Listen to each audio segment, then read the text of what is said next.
နေ့သာသနာတော်တက္ကရာ2549ခုနှစ်ကောဇာတက္ကရာ1365ခုနှစ်တပေါင်းလာဇန်4ရက်နေ့ရန်ကုန်တိုင်းရွှေပြည်သာမြို့နယ်6မြင်းဆောင်14ရပ်ကွက်တောင်ကူပန်းကြံတွင်ရှိအောင်သီရိမင်္ဂလာဓမ္မယုံကြီးတွင်၌ကျင်းပပြုလုပ်အပ်သောဓမ္မဒါနတရားအလှူပွဲပထမနေ့၌ဟောကြားအပ်သည်ဗုဒ္ဓဘာသာဝင်တိုင်းအရေးကြီးနာကြားထားမည်တရားတစ်ပုဒ်ဖြစ်သည်မိယိုဖလာဗုဒ္ဓဘာသာဝင်နှင့်တကယ်ဗုဒ္ဓဘာသာဝင်အမည်ရှိသောတရားတော်ဒီနေ့တရားတော်ရဲ့အမည်ကိုဘယ်လိုမှတ်ကြမလဲမိယိုဖလာဗုဒ္ဓဘာသာဝင်နှင့်တကယ်ဗုဒ္ဓဘာသာဝင်တရားဒေသနာနာကြားရင်းနဲ့ပိဋကများကိုယ်တိုင်ကိုယ့်ကိုယ်ကိုဆန်းစစ်ပါငါသည်မိယိုဖလာဗုဒ္ဓဘာသာဝင်လားတကယ်ဗုဒ္ဓဘာသာဝင်လားကိုယ်တိုင်ဆန်းစစ်ပါဒီကမိယိုဖလာဗုဒ္ဓဘာသာဝင်ရဲ့စိတ်နေစိတ်ထားအပြုအမူတွေဟောလိမ့်မယ်တကယ်ဗုဒ္ဓဘာသာဝင်ရဲ့စိတ်နေစိတ်ထားအပြုအမူဆုံးဖြတ်ချက်တွေဟောလိမ့်မယ်ကိုယ့်ကိုတိုက်ကြည့်ကြတိုက်ကြည့်ရင်းနဲ့ညံ့နဲ့မိယိုဖလာဗုဒ္ဓဘာသာတဲ့ပါနေတယ်ဆိုရင်တော်တဲ့ကောင်းတဲ့တကယ်ဗုဒ္ဓဘာသာတဲ့ပါအောင်ကြိုးစားဖို့ဟာပိဋကများရဲ့တာဝန်ဖြစ်တယ်ဒါဆိုရင်ယနေ့တရားကိုဝိသုဒ္ဓိမေအထက်ကထာမှာလာတဲ့ပုထုဇဉ်များကြိုပြီးတော့မသိနိုင်တဲ့အရာ၅မျိုးကစကြရအောင်အတွေးခေါ်လေးတွေပါတဲ့အတွက်ကြောင့်ပိဋကများကလည်းတူးတူးဆဆနဲ့ဖြေပြီးပါဒီကအထက်ကထာအဖွင့်တိုင်းတစ်လုံးချင်းဖြည်းဖြည်းချင်းမေးပေးပါမယ်အဲ့ဒီမှာဖွင့်ထားတာကဇီဝိတံဗျာတိကာလောစတရားနေကေပနံဂတိဇီဝိတံပုထုဇဉ်မှန်ရင်ငါပဲအသက်အရွယ်မှသိရမယ်လို့ကြိုပြီးတော့သိနိုင်ရဲ့လားဗျာတိဘယ်နာယောဂနဲ့သိရမယ်ရောကြိုပြီးတော့သိနိုင်ရဲ့လားကာလမနမသိမလားနေ့လယ်မှသိမလားညမှသိမလားကြိုပြီးတော့သိနိုင်ရဲ့လားတရားနေခေပနံဘယ်နေရာဘယ်ဒီသမသိမဲဘယ်သုတ်တံမှာတကြူမေရောကြိုပြီးတော့သိနိုင်ရဲ့လားဂတိသိပြီးတဲ့နောက်ဘယ်ဘုံရောက်မေရောကြိုပြီးတော့သိနိုင်ရဲ့လားဒီတော့ပုထုဇဉ်တွေဟာဘောအာမခံချက်ဘာမှမရှိဘူးဘယ်အသက်ရွယ်မှသိရမယ်လဲမသိဘယ်နာယောဂနဲ့သိရမယ်လဲမသိနန်းနေ့လဲညဘယ်ကာလသိရမယ်လဲမသိဘယ်သုတ်တံမှာတကြွမယ်လဲမသိဘယ်ဘုံရောက်မယ်လဲမသိဘာမှကိုမသိဘူးမှန်တန်ရန်တန်နေကြတာစကားတစ်ခုရှိတယ်ပေါ့မြက်ကန့်တစ်စီမကြောက်ဘာတဲ့တော့မြက်ကန့်တစ်စီမကြောက်ပါဗျာအဲ့ဒါအကန့်ပုထုဇဉ်တွေပြောတာကြည်စမ်းဘယ်ချိန်သိမယ်လဲမသိဘူးဘယ်အသက်ရွယ်သိမယ်လဲမသိဘူးဘယ်ဘုံရောက်မယ်လဲမသိဘူးအဲ့ဒါလည်းပဲပြောတပြေပုံမောမဆုံးနဲ့နေလိုက်ကြတာဒီတော့ဘာဖြစ်တယ်လဲတဲ့အပေကြတဲ့ပုထုဇဉ်တွေများတာပေါ့တန်ရုပ်ပါဠိတော်နခတိကူမသုံးမှာဗုဒ္ဓကဥမာလေးနဲ့ဟောပါတယ်ခြေတန်းခြေသမီးတို့ငါဖျားလက်သေးဘောကမြေမုံလေးရဲ့ဟောဒီအောက်ကမဟာပထဝီမြေကြီးရဲ့ဘယ်ဟာကများတယ်လေဒီလိုမျိုးတော့ပြည့်သက်တွေကဖြေကြပါတယ်မြတ်စွာဘုရားအောက်ကမဟာပထဝီမြေကြီးကအစမတန်များပြားပါတယ်ဖေဟာမြတ်စွာဘုရားလက်သေးဘောကမြေမုံဆိုတာဟာအနည်းငယ်ပါဖေဟာမနိုင်စာလောက်ပါဘူးဒီတော့ဗုဒ္ဓကခြေတန်းခြေသမီးတို့အဲ့ဒီဥမာအတိုင်းပဲလူဝါကနေသေးပြီးတော့သုဂတိလို့ခေါ်တဲ့လူဘုံနတ်ဘုံယမဘုံရောက်တဲ့လူသားတွေဟာငါဖះလက်သေးဘောကမြေမှုန့်ပမာဏလောက်ပဲရှိတယ်အဲ့ဒီလူဝါကနေသေးပြီးတော့ငရေလေးဆံပြစ်တာသူတကယ်လို့ခေါ်တဲ့အပေလေးဘုံကြတဲ့လူသားတွေကတော့ဟောဒီအောက်ကမဟာပထဝီမြေကြီးအမှုန့်ပမာဏလောက်ရှိတယ်ဒီလိုဟောကြားတော်မူခဲ့ပါတယ်ဒါကြောင့်ယခုတရားနာပြည်တယ်များဒါဆိုတန်ဝေကယူတတ်ပါပြီဩဒါကြောင့်အပေလေးဘုံမှာတရဝါရီများကြတာကိုအခုမေးခဲ့တဲ့မေးခွန်း၅ချက်တခုမှမဖြေနိုင်တဲ့အတွက်ကြောင့်ပုထုဇဉ်တွေဟာရန်တန်နေကြရန်တန်သေးကြရန်တန်ရောက်ကြတာပါလားလို့တန်ဝေကယူစေခြင်းနဲ့ဒီတော့အဲ့ဒီလိုတရားဓမ္မတို့ကဲ့သို့ဆွဲလန်းစရာသားတွေမယားတွေနောက်ဇနီးခင်ပွန်းတွေတိုက်တွေချမ်းတွေပေါ့ဆွဲလန်းစရာများပြားတဲ့လူပုဂ္ဂိုလ်များမဆိုထားပါနဲ့ဆွဲလန်းစရာဘာမှမရှိပါဘူးလို့သတ်မှတ်ထားတဲ့ယဟန်တန်ကအချုပ်တောင်မှ ပုထုဇဉ်ယန္တန်ကအချုပ်တောင်မှအပေကြကြတယ်နားထောင်စကားလေးတစ်ခုရှိတယ်ပေါ့အတွေးခေါ်ပညာကြီးမားတဲ့ပုဂ္ဂိုလ်ဆိုတာသူများအမှားကိုကြည့်ပြီးတော့ကိုယ်အမှားမဖြစ်အောင်သင်ခန်းစာယူတတ်တယ်အတွေးခေါ်နည်းတဲ့ပုဂ္ဂိုလ်တွေကြတော့သူများအမှားကြည့်ပြီးတော့သင်ခန်းစာမယူတတ်ဘူးကိုယ်ကိုယ်တိုင်မှားမှသင်ခန်းစာယူတတ်တယ်သူကညံ့သွားပြီအဲ့ဒီတဲ့အညာဆုံးပုဂ္ဂိုလ်ကတော့ကိုယ်ကိုယ်တိုင်မှားတာတောင်မှသင်ခန်းစာမယူတတ်ပါဘူးယခုသင်ခန်းစာယူစရာအကြောင်းလေးနားရအောင်ဒါအောင်မဂ္ဂဒေဝမှာလင်္ကာလေးနဲ့ပြောထားတယ်ဥစ္စာစုကိုမဆိုထားလို့ကိုဝေချုံနံပစိုးနွမ်းကသင်္ကန်းမြ၌လောဘဤဟိငဲသည်စိတ်ကြောင့်ဘုတ်ပြိတ်တန်းပြဖြစ်ကုန်ကြ၏ဘုရားလက်ထက်ကတိတ်တအမိရှိတဲ့ယဟန်တစ်ပါးယဟန်ကောင်းယဟန်မြတ်တစ်ပါးပါပဲသို့တော်ပုထုဇဉ်မှာတခါတော့သူ့ရဲ့ဒူမတယောက်ကလှူတဲ့အင်မတန်နုညံ့ပျော်ပြောင်းတဲ့သင်္ကန်းအကောင်းစားတစ်စုံရတော့သူကသိဝမ်းသာတယ်ဆွဲလန်းမိရှာတယ်ကောင်းလိုက်တဲ့သင်္ကန်းလေးသွားရလာရဝင့်မဲ့ဆိုတဲ့စိတ်နဲ့ကောင်းအောင်မှထားပြီးတော့အိပ်ပါတယ်ကျိန်းပါတယ်ညကြတော့သူကတော့အသက်50နဲ့တော့မသေးသေးဘူးထင်တာပေါ့သို့တော်ဘုရားကဟောထားပြီလေဇီဝိတပုထုဇဉ်မှန်ရင်ဘယ်အသက်အရွယ်သိရမယ်ကြိုးမသိဘူးဒီတော့ညတကောင်မှာပဲယောဂတစ်ခုနဲ့ပြန်တော်မူသွားရှာတယ်ဒီတော့အဲ့လိုယဟန်တန်ဃာများအနံမထားခင်ကျန်တဲ့ပစ္စည်းကမတတန်တကပေါ့ကျန်တဲ့တန်ဃာတွေပိုင်နေတေသူရဲ့ပစ္စည်းကျန်တဲ့တန်ဃာတွေဝေချမ်းယူကြမယ်လို့တော့သင်္ကန်းကောက်ထဲကအတန်ကြီးတန်ထွက်လာတယ်ငါသင်္ကန်းမယူကြနဲ့ငါသင်္ကန်းမယူကြနဲ့ယဟန်တန်ဃာတွေကမကြောက်ဘုရားရှင်ကကြားတော့သူတို့ရဲ့ဝေချမ်းမှုကိုခဏဆန်းခိုင်းတယ်ရှင်သားတို့မဝေချမ်းကြနဲ့အိုးတိတ်တယဟန်ကြီးဟာသင်္ကန်းကိုစွဲတဲ့လောဘနဲ့ပြန်တော်မူခဲ့လို့သင်္ကန်းကောက်ထဲမှာတန်းပြိတ္တာကြီးဖြစ်နေတယ်မကျွတ်သေးဘူးကြည်စမ်းဘာလို့တန်ဝေကရဖို့ကောင်းတယ်လေအဲ့ဒါ9ရက်ရှိမှသူလွတ်ပြီးတော့နတ်ပြည်ရောက်လိမ့်မယ်သင်တို့9ရက်ပြည့်မှသူ့ရဲ့သင်္ကန်းကိုဝေဖန်ကြပါခွဲချမ်းကြပါအဲ့လိုပြောမှအဲ့ဒါ9ရက်စောင့်ရတယ်9ရက်ပြည့်မှတန်းပြိတ္တာဘွားကလွတ်ပြီးတော့နတ်ရွာသူကတိရောက်ပါတယ်ကိုင်းပြေးတယ်များသင်္ကန်းစာယူစရာမကောင်းဘူးလားအဲ့ဒါဆွဲလန်းတဲ့လောဘကြောင့်ပြိတ္တာပုံကြတာဒါကြောင့်ဘာကုမှမဆွဲလန်းပါနဲ့လို့အရေးတကြီးမှာလိုက်ချင်ပါတယ်ဒီတော့အဲ့လိုယဟန်တန်ကအချုပ်တောင်မှပုထုဇဉ်အချုပ်တောင်မှအပေလေးပုံကြရင်ဒကာဒကမတွေဆိုပို့ပြီးတော့မကြနိုင်ဘူးလားကြနိုင်တယ်တကဘာလုံးမှာလူကြီးဟာတန်ပေါင်း6000ကျော်ပဲရှိတာအေးပြိတ္တာတစ်စီသေးပေါင်းကလေဂရီပေါင်း6000မကဘူးအများကြီးပဲပြည့်တဲ့တို့မမြင်ရလို့သူတို့ကလူတွေကမမြင်ရဘူးကံအားပေးတဲ့တကူလေးပေါ့ဒါပဲရှိတာပါအများကြီးပဲရော့ဒါဆိုရင်ဘုရားတပည့်တော်ပုထုဇဉ်တွေဒီဒေသနာရဆိုရင်အပေငရဲပဲအာလုံးဆင်းကြတော့မလားဘုရားမဆင်းရပါဘူးအဲ့လိုမဆင်းစေခြင်းလို့လည်းပဲဒီနေ့တရားကိုကျင့်ပါတာပါအဲ့လိုမဆင်းစေတဲ့တရားကိုလည်းဘုရားကအားပေးထားပါပြီအင်္ဂုတ္တထက္ကရာမှာပုထုဇဉ်တွေအပေမကြအောင်တားပေးမဲ့ကုသိုလ်9မျိုးမှတ်ကြရမယ်နော်အဲ့ဒါလင်္ကာလေးဒါအင်္ဂုတ္တထက္ကရာမှာဖွင့်ပါတယ်လင်္ကာလေးကယရနာရွယ်လုံးပလဲကုံစိန်စီ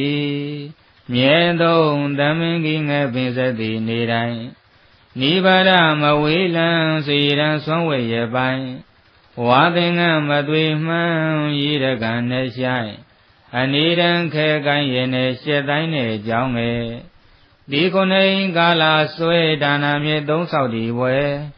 သောတာပန်ဇက်အနွယ်မြတ်နဲ့ခိုးမိလို့ဟောသည်သုံးတိုက်တဲ့သူဆုံးမြတ်ယူယေရာနာသီတကုငဲ့အည်သူလူမြဲခွက်လေးအတိပ္ပယ်လေးနားထောင်ကြစမ်းပါပုထုဇဉ်တိုင်းအာကူရမယ်အပေတကားပိတ်တဲ့ကုသိုလ်ဖြစ်နေလို့ပါပဲနံပါတ်1အပေတကားပိတ်တဲ့ကုသိုလ်ကတရားတော်မှာသီလယူကန်ဒီမှာ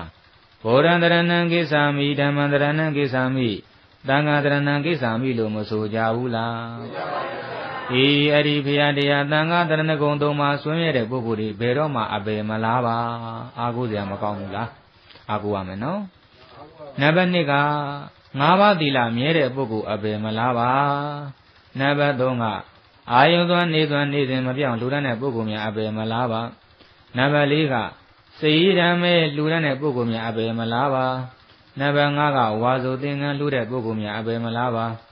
နံပါတ်6ကရေတွင်းရေကန်လူတဲ့ပုဂ္ဂိုလ်များအပေမလားပါ နံပါတ်9ကတန်ခီကာကြောင်းဆောင်လှူတဲ့ပုဂ္ဂိုလ်များအပေမလားပါလို့အပေမလားတဲ့ကုသိုလ်ဘယ်နှမျိုးလဲခုနှစ်မျိုးလုံးလှုပ်เสียမလိုပါဘူးဗျာတစ်မျိုးလောက်ပြည့်စုံရင်ပဲအပေတကားပိတ်တယ်နော်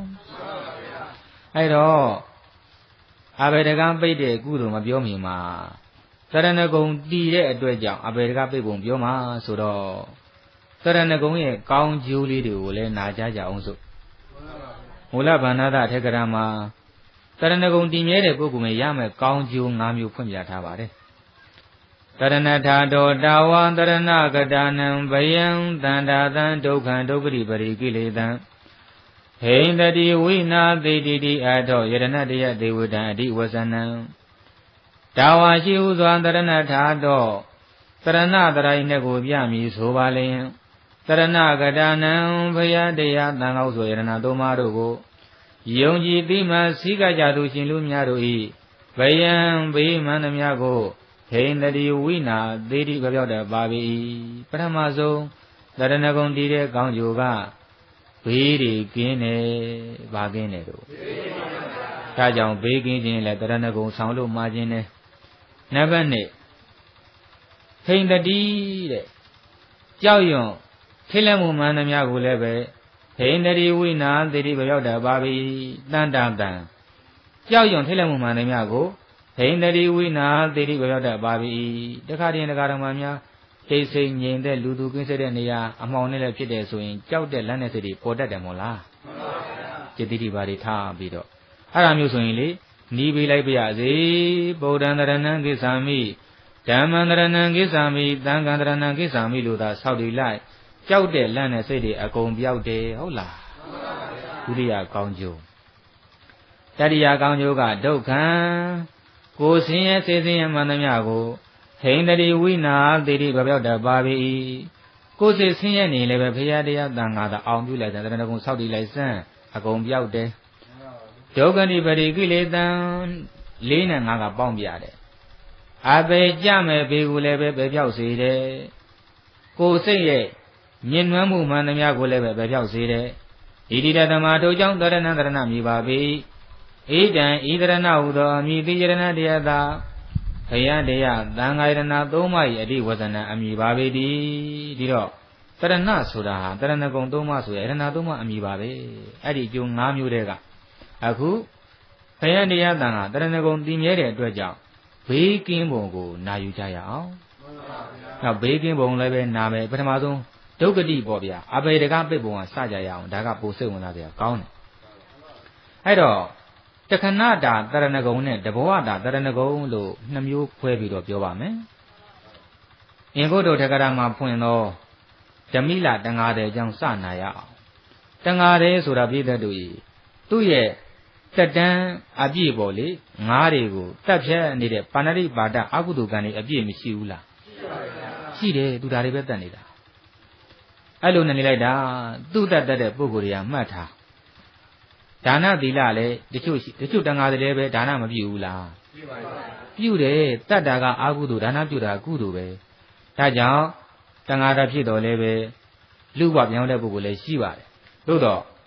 သူ့တဲ့တက်ခဲ့တဲ့ပုဂ္ဂိုလ်တယောက်လူ့ဘဝရောက်လာရင်မှတ်လိုက်မွေးလာရင်လေရှည်လက်မပါတာတွေမွေးတတ်တယ်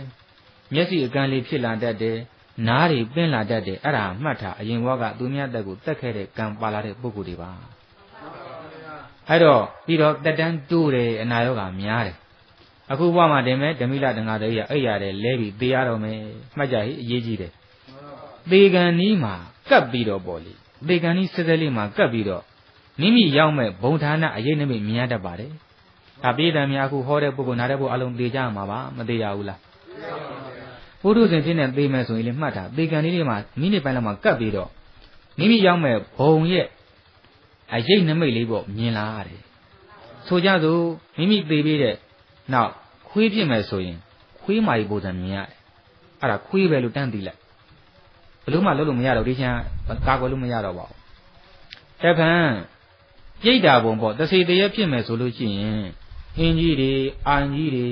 တောကြီးတွေတောင်ကြီးတွေမြင်ရတယ်သိလိုက်ငါတော့ပြိတ္တာတစေတရဖြစ်ပြီလို့အဲ့ဒါကပ်ပြီးတော့သိရတယ်ဘေးပုဂ္ဂိုလ်တွေတော့ဘယ်သူမှမမြင်ရဘူးသေမဲ့ပုဂ္ဂိုလ်ပဲမြင်ရတယ်နောက်တစ်ခါလူပြန်ဖြစ်မယ်ဆိုရင် မိမိကိမဲ့အမိဝမ်းရည်ပေါ့အမိတိမ်မဲ့ဆိုကြပါအဲ့ဝမ်းရည်ကဗလာနီအစင်းတရံလေးမြင်ရတဲ့ဒါဆိုရင်လည်းဒီငါဒီလူ့ဘဝပြန်ရောက်တော့မယ်လို့သိပါတဲ့ဗံနတ်ပြည်ရောက်မယ်ဆိုရင်တော့နတ်သမီးတွေနတ်သားတွေဗိမာန်တွေပရိသတ်ပဲနေမြင်ရတယ်ဒါဆိုရင်လည်းသိလားငါဒီနတ်ပြည်ရောက်တော့မယ်လို့တဲ့ဗံငရဲကြမယ်ဆိုရင်တော့လေမိမိကိုနှိမ့်ဆက်မဲ့ငရဲသားတွေခွေးနဲ့ကြီးတွေငရဲမီးတွေအကုန်မြင်ရတယ်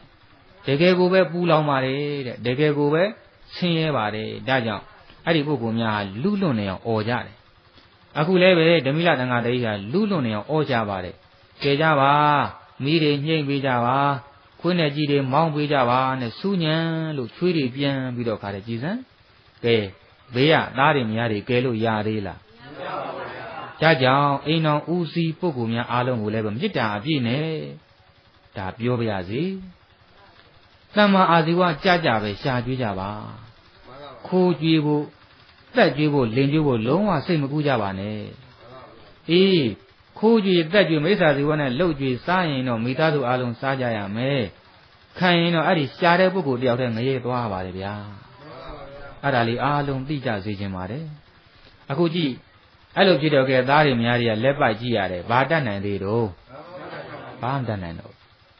အဲ့ချိန်မှာသူကံကောင်းတယ်သုလနာဂတိတ်တာဆိုတဲ့ဆွမ်းခံကိုယ်တော်ဘာကြွယဟန္တာငါဆိုတော့အဲ့ဒီအတန်နဲ့ကြည့်ကြတယ်နဲ့သိတယ်ဟာဒီဒီကကြီးငရဲကြတော့မှာပဲငါ့ကိုဒီဒီကကြီးဆွမ်းလောင်းမှုတယ်သူကိုယ်တော်ဆွမ်းလောင်းမှုတဲ့ယဟန္တာငါရှိမှာတော့အဘယ်မကြတဲ့မှုငါကဲမယ်တတ်နိုင်တယ်လို့ကဲကြည့်မယ်ဆိုတခါတဲ့အိမ်မော်တက်ကြွ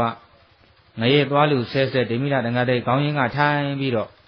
ဒကာကြီးအခုကြွလာတဲ့ဒကာကြီးဆွမ်းလောင်းမှုတဲ့ယဟန္တာငါဖြစ်ပါတယ်ဒကာကြီးကိုတရဏဂုံနဲ့၅ပါးသီလဆောက်တည်ပေးပါစေဒကာကြီးနှုတ်ကမဆိုနိုင်ရင်စိတ်ကဆိုပါဒါပြေးတယ်များလည်းပဲတက်နေတယ်များကဲဖို့အတွက်နီးလေးတေချာမှတ်သွားကြပါအဲ့ဒီမှာတင်တဲ့ဒကာကြီးလည်းသူတတိယတော့မထေမြတ်ကရှိရနေတိုင်ပြီးသူကနောက်ကလိုက်ဆိုပေါ့နှုတ်ကမဆိုနိုင်တဲ့အခါစိတ်ကဆိုတယ်သို့တော်တင်မဲ့ခြင်းကနီးတော့အဟမန်တရားစပြီးတော့တရဏဂုံလဲဆိုပြီးတော့တည်သွားကြတယ်၅ပါးသီလထိမရောက်လိုက်ပါဘူးကြည်စံဒကာဓမ္မတို့တရဏဂုံရဲ့စွမ်းအား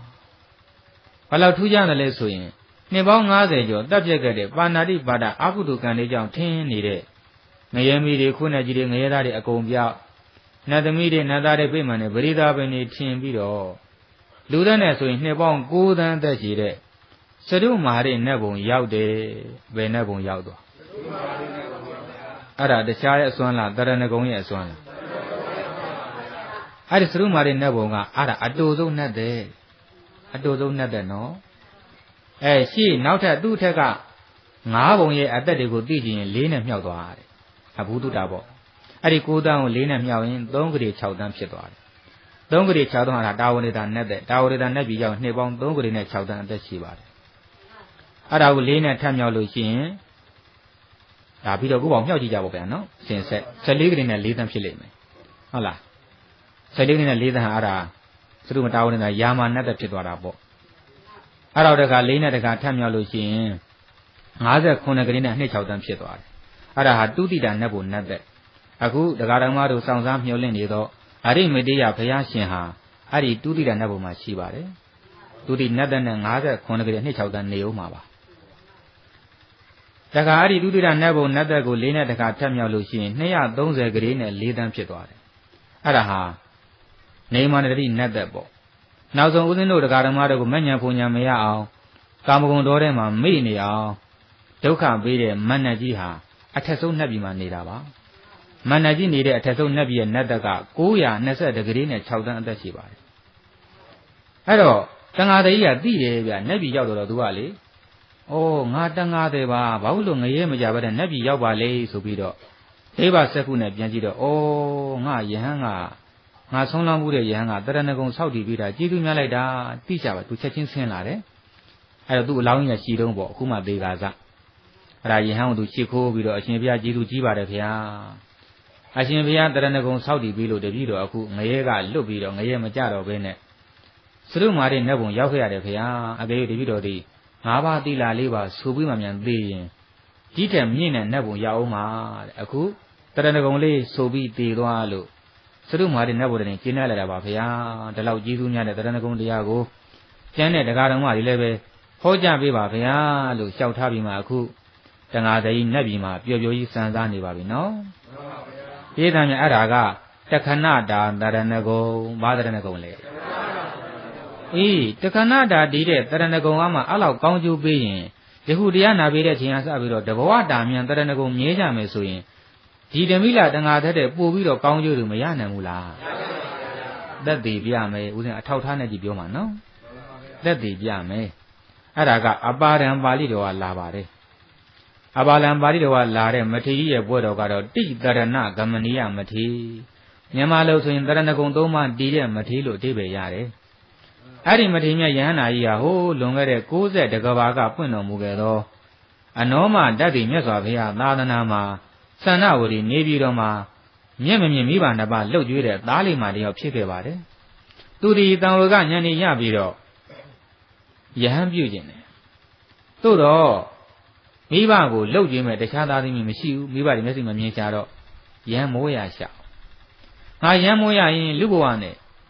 အကောင်းဆုံးကုသိုလ်တွေငါရှာမယ်လို့စုံစမ်းကြည့်လိုက်တော့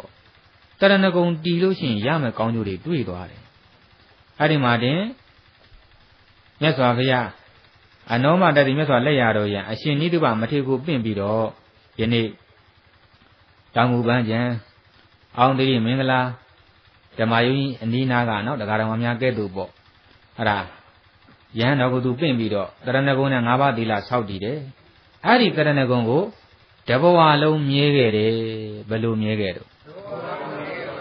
ကြည့်ပြီးတဲ့တို့တခဏတာတရဏဂုံတော့ဒီလောက်ကောင်းကျိုးများရင်တဘဝတာတရဏဂုံမှာပူရမှာပေါ့အဲ့တော့သူရတဲ့ကောင်းကျိုးတွေကြည်စမ်းဘယ်လောက်အားကြစရာကောင်းတယ်လဲဆိုရင်နံပါတ်1ကောင်းကျိုးကအာရိဝါကသုတေမနေသေလွန်တဲ့အခါမှာ60တကဘာအဘေတကပိတ်သည်ဟောဘယ်နှကဘာအဘေတကပိတ်တာတခြားကုသိုလ်လားတရဏဂုံတည်တဲ့ကုသိုလ်လားတခြားဒါနသီလသမဏဝိပဿနာတခုမှမပါသေးဘူးနော်တရဏဂုံတစ်ခုတည်းတင်ဗုဒ္ဓဘာသာဖြစ်ရတဲ့တန်ဖိုးဘယ်လောက်ကြီးမားသလဲလို့ဒါတင်မဲလားမကသေးဘူးဗျတပံသူသည်တရားမင်းဖြစ်ကအကျင့်80တကဘာလုံးအုပ်ချုပ်ရတဲ့စัจ जा မင်းဖြစ်က85ကြိမ်ဒါတင်မဲလားမကသေးပါရိုးရိုးနိုင်ငံတကာနိုင်ငံအုပ်ချုပ်ရတဲ့ဗရေတတိဧကရိဘယင်ဖြစ်ကတော့အကျင့်ပေါင်းမရေနိုင်အောင်ဖြစ်ခဲ့ရပါသည်အဲ့လိုလူစီစိမ်မင်းစီစိမ်လူမင်းစီစိမ်နတ်မင်းစီစိမ်နေဘဝပေါင်းများစွာဝဤနေအောင်ခံစားပြီးတဲ့အခါမှာတော့ဗဒ္ဒကဘာမှပွင့်တော်မူတဲ့ဂေါရမမြတ်စွာဘုရားသာသနာမှာတာဝတိမြို့မဟာသာလဆိုတဲ့တတိမြို့မှာတတိသာသွားဖြစ်တယ်ခုနှစ်နှစ်သားအရွယ်ကြတော့သူနဲ့ရေသူကလေးတွေနဲ့ပြေးလွှားဆော်ကစားကြရင်ရဟန္တာကြီးတစ်ပါးတရင်သုံးတော်ဘုန်းကြီးကျောင်းတစ်ကျောင်းနဲ့ရောက်သွားကြတယ်ပြီးတော့ရဟန္တာကြီးကလည်းကလေးတွေအကျိုးရှိအောင်ကလာကြဟေးဆိုပြီးတော့တရဏဂုံသုံးပါးဆောက်တည်ပေးတယ်သူတို့ဆောက်တည်ကြတယ်ကျန်တဲ့ကလေးတွေကတော့တရဏဂုံတည်တဲ့ကောင်းကျိုးပဲရပါတယ်တဘောတာနော်တရဏဂုံတည်ခဲ့တဲ့ကလေးလေးကတော့တရဏဂုံအဆုံးမှာတင်ခုနှစ်နှစ်သားအရွယ်နဲ့ကိလေသာအာသောဂုံကယဟန္တာကြီးဖြစ်တော်မူခဲ့ရပါတယ်အဲ့ဒီလိုတရဏဂုံရဲ့အဆုံးမှာယဟန္တာဖြစ်ခဲ့ရလို့သူ့ကိုတိတရဏဂမနိယမထေလို့ခေါ်တယ်ဘယ်လိုခေါ်ပါလဲတရဏဂုံအဆုံးမှာယဟန္တာဖြစ်တဲ့မထေဒီတော့တရားတော်မှာများကြီး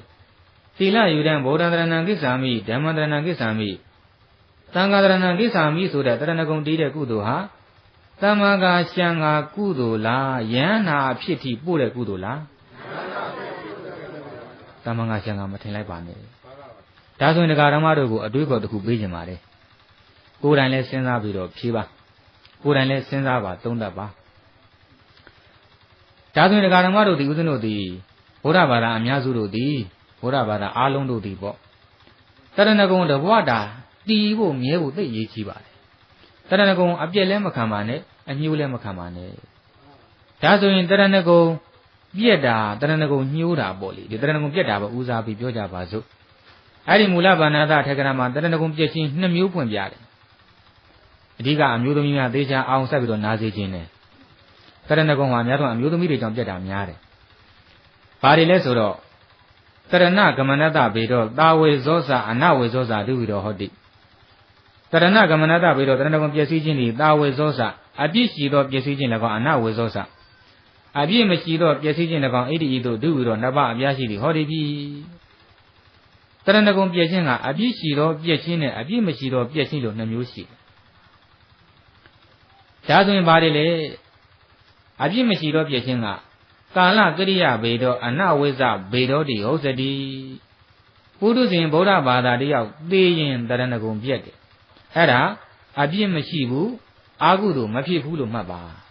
အဲ့ဒါဓမ္မတာလို့နော်မှတ်ပါဓမ္မတာပဲပုထုဇဉ်သိရင်တော့တရဏဂုံပြက်တာပဲဒါဓမ္မတာဒါဆိုရင်တရဏဂုံမပြက်တာကဘာလို့လဲဆိုအရိယာသိရင်တော့ဘဝဆက်တဲ့ဘယ်ဘဝမှာတရဏဂုံမပြက်တော့ဘူးဒါကြောင့်ဘဝဆက်ဆက်တရဏဂုံမပြက်စေခြင်းတဏ္ဍာတစ်ကြောင်းတရဏဂုံပါသွားစေခြင်းတော့ဝိပဿနာတရားကိုအရိယာဖြစ်တဲ့အထိနာကြားအားထုတ်ဖို့မလိုဘူးလားလိုပါဘူးဗျာအဲ့ဒါကနောက်မှဆက်နာကြတာပေါ့လားဒီတော့အပြည့်မရှိတော့ပြက်ခြင်းကသေလို့ပြက်တာဒါဆိုရင်အပြည့်ရှိတော့ပြက်ခြင်းကဘယ်လိုဟာမျိုးလဲနားထောင်ဒါကပိုရေးကြည့်တယ်အိညတတ္ထာရာတိတုအဟံအတ္တနံပရိစ္ဆာမိတိဧဝံအိညတတ္ထာရုဒ္ဓေသဝဒေနတာဝိဇ္ဇဘေတော်တိဟုတ်စတိအိညတတ္ထာရာတိတုဖရာတရားသံဃာမတပါအခြားသောဘုတော်တွေမေတော်တွေ39မိနစ်တွေကိုကြီးကျော်တွေမနဲလေးတွေအာညောင်းတာပြောရတာနော်အများကြီးတာကိုအဲ့ဒီနတ်တွေအားလုံးကိုတဲ့အဟံတပိတော်မသည်ပရိစ္ဆာမိအသက်နဲ့ခန္ဓာကိုယ်ကိုအနှင့်လူရန်ကိုယ်ဝယ်ပါ၏ဣတိဤသို့အိညတတ္ထာရုဒ္ဓေသဝဒေနဖရာတရားသံဃာမတပါအခြားသောဘုတော်တွေမေတော်တွေနတ်စိမ်းမျိုးစုံတွေမှာဆရာရှားခြင်းအစွမ်းဖြင့်တရုံပစ္စည်းခြင်းမျိုးကိုတော့တာဝိဇ္ဇဘေတော်တိဟုတ်စတိအပြည့်ရှိသောပစ္စည်းခြင်းလို့မှန်အမျိုးသမီးတွေသိချာနာပါခမည်းတော်ကြောင့်အမျိုးသားတွေပါတဏှာကုံပြက်ကုန်တာအဲ့တော့ဖရာတရားတန်ခါမတပါအခြားသောဘိုးတော်တွေမေတော်တွေ39မင်းအတွင်း39မင်းတွေနောက်ကိုကြီးကျော်တွေမတ်နဲလေးတွေလူရတတိတွေအစုံပေါ့ဗျာအဲ့ဓာတွေကိုတဲ့သူတို့ရှိမှပြုံးပြုံးလေးထိုင်ပြီးတော့အရင်ရှင်ကောင်းတို့ကကျွန်တော်တို့အသက်နဲ့ခန္ဓာကိုအနှိမ့်ပြီးတော့လှူဒန်းပြီးတော့ကိုးကွယ်ပါတယ်လို့အဋ္ဌံပြီးတော့ကြောရင်အဲ့ဒါတရဏဂုံပြည့်ရောဘာတရဏဂုံမှမရှိတော့ဘူးတရဏဂုံရဲ့အကျိုးတစည်းမှမခံစားရတော့ဘူးမနစ်နာဘူးလားပြေးတယ်နစ်နာတယ်နော်အမျိုးသမီးတွေတရားစဉ်းစားကြာရင်အမျိုးသားတွေအလောက်မပါဘူးအမျိုးသမီးတွေအဓိကကြစဉ်းစားပါသို့တော်ဦးစင်းကရှင်လဲလျှောက်တာပြားလဲဆွဲတာနီးလဲပေးပါမယ်အဲ့တော့အစဉ်ဆက်ကလောက်လာတဲ့တချို့တော့လည်းမစွန့်ရဲကြအောင်မစွန့်ရဲလည်းမစွန့်နဲ့ထားလိုက်သို့တော့ကိုးကွယ်ခြင်းနဲ့ပသခြင်းကိုခွဲပါဘာနဲ့ပါခွဲရမှာအတွေးခေါ်လေနော်ဒီနေ့တရားမှာနှုတ်ပြเสียအာကာတခုမှမပါဘူးတလုံးမှလွတ်မသွားအောင်နားထောင်အနစ်တည်ကြီးပြောနေတယ်ကိုးကွယ်ခြင်းကဘာလဲပသခြင်းကဘာလဲကိုးကွယ်ခြင်းဆိုတာကဩ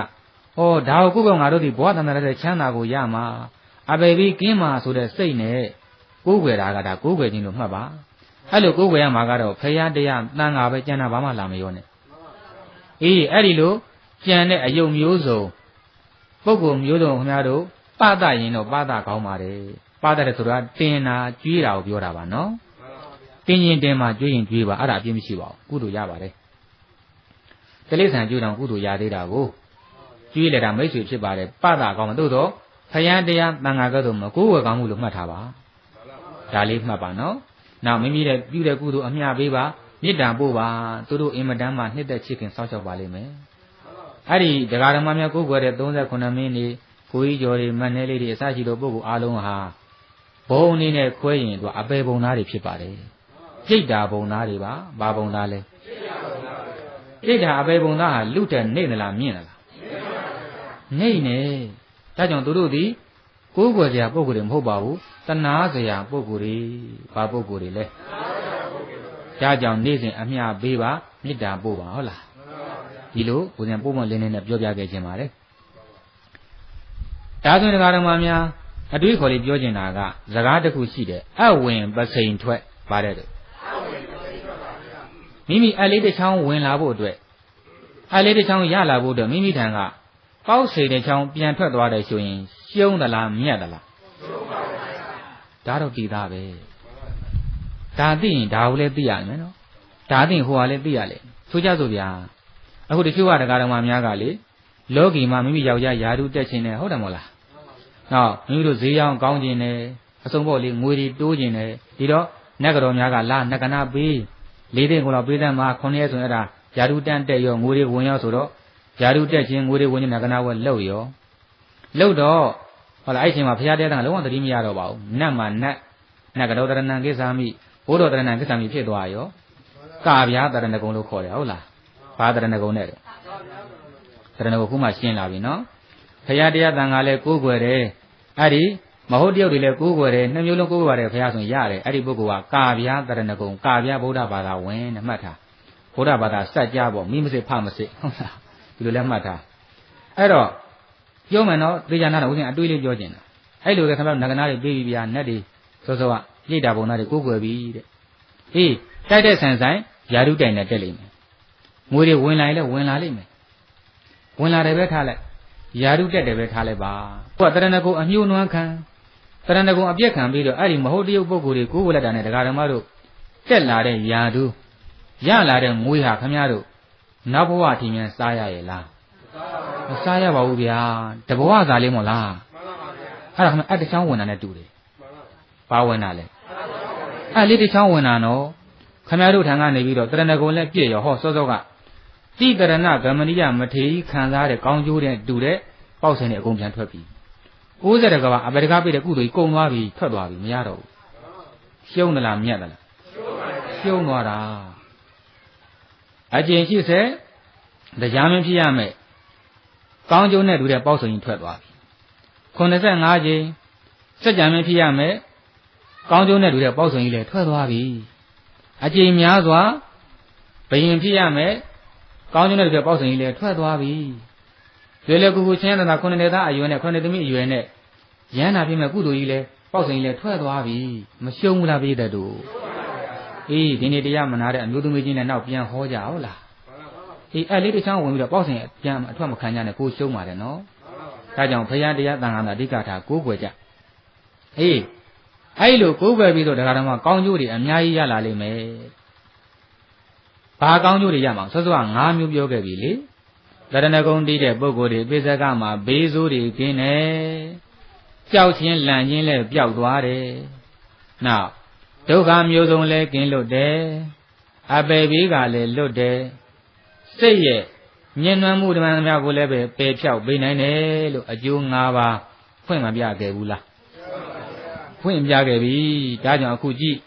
ကောင်းကျိုးတွေဒီမှာရသွားတယ်ဒီကကောင်းကျိုးကမကုန်သေးဘူးဗျပြောအောင်မအားကြဗျာယောဂီတို့တွေဘုဒ္ဓကမာကြီးတွေပေါ့ဈေးဝယ်တဲ့အခါအစ်စ်မတောင်းဘူးလားအစ်စ်လိုချင်ကြတယ်အခုတရဏဂုံတည်ရင်လေစောစောကကောင်းကျိုးတွေအပြင်အစ်စ်ကောင်းကျိုး10မျိုးထပ်ရသေးတယ်နားထောင်နော်အစ်စ်ကောင်းကျိုးဘာကောင်းကျိုးတော့အစ်စ်ရသေးတယ်ဗျာအဲ့ဒီအစ်စ်ကလိုက်ဆိုသမ်းမှ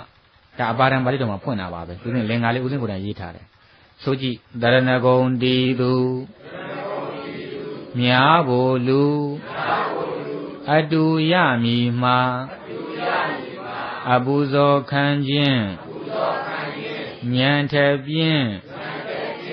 အလျင်အလိုပါနှစ်သက်ချေချင်းကျွေအစင်းမယွင်းဒူလေးပါရောစောထင်ရှားစီစိန်အားမြားပြခံစားရာကဲအဓိပ္ပာယ်လေးနားထောင်ကြတရဏဂုံတည်တဲ့ပုဂ္ဂိုလ်ဟာဖြစ်ရဘဝမှာတဲ့ကောင်းကျိုး10မျိုးအစစ်ရပါလိမ့်မယ်အပူဇော်ခံခြင်းဖြစ်ရဘဝမှာအများရဲ့အပူဇော်ခံရပါတယ်ဘယ်ပုံရောက်ဘယ်ဘောက်ရောက်ရောက်ဉာဏ်ထက်ပြီးဉာဏ်ကောင်းပါတယ်ဉာဏ်မကောင်းခြင်းဘူးလားအဲ့တော့တရဏဂုံသာမြဲကြတော့ဘဝစတဲ့ဉာဏ်ကောင်းလိမ့်မယ်ဉာဏ်ကောင်းတဲ့ပုဂ္ဂိုလ်လည်းရှားတယ်ပြည့်တတ်တို့လူပုဂ္ဂိုလ်ရဲ့အတာတာအခုယဟန်ပုဂ္ဂိုလ်မြန်မာပြည်မှာယဟန်တန်ဃာပေါင်း4 သိန်းကျော်လောက်ရှိအဲ့ဒီ4 သိန်းကျော်ထဲမှာတိပိဋက3ပုံဆောင်တဲ့မထေရယဟန်ဟာအခုမှ12ပါးပဲရှိသေးတယ်ဘယ်နှပါးရှိပြောဉာဏ်ကောင်းတဲ့ပုဂ္ဂိုလ်မရှားဘူးလားအဲ့ဒီတိပိဋကပုဂ္ဂိုလ်များကိုပြည့်တယ်များကြီးညိုတတ်အောင်နည်းနည်းပြောပြမယ်အခုလိုသိသွားရင်ပိုးကြီးညိုပါတယ်ပိဋက3ပုံအောင်ဖို့အတွက်အဲ့ဒီဆရာတော်များဟာဟုတ်လို့2 လက်မလောက်ထူတဲ့ပေါ့ ကျန်းစာအုပ်ကြီးပေါင်း20အာကုန်ပြန်ရတယ်အလွတ်ပြန်ရတယ်ပေးရလားမထိုးအောင်အစာဆုံးပြန်ရတယ်အဲ့လိုအစာဆုံးပြန်နိုင်ရင်လည်းမအောင်သေးဘူးအဲ့ဒါတိပိဋကဒရလို့ပဲခေါ်တယ်ကောဝိဒမဟုတ်သေးဘူးအောင်မတတ်မသေးဘူးဒါအာကုန်ပဲပြီးသေးတယ်ရေးပြေလာပြန်တယ်ရေးပြေပြန်အဲ့ဒါလောက်2လက်မလောက်ထိုးတဲ့စာအုပ်ပေါင်း20ခုအကျေဖွင့်တော့အထက်ကရာတီကအနုမတုယောဒနာဂန္တိနေတိယမြန်မာပြန်ဆိုင်တော့ကျမ်းပေါင်း1000နီးပါးလောက်ရှိအုပ်ရည်ပေါင်းအဲ့ဒီအုပ်ရည်ပေါင်း1000နီးပါးရဲ့အဓိပ္ပာယ်တွေကို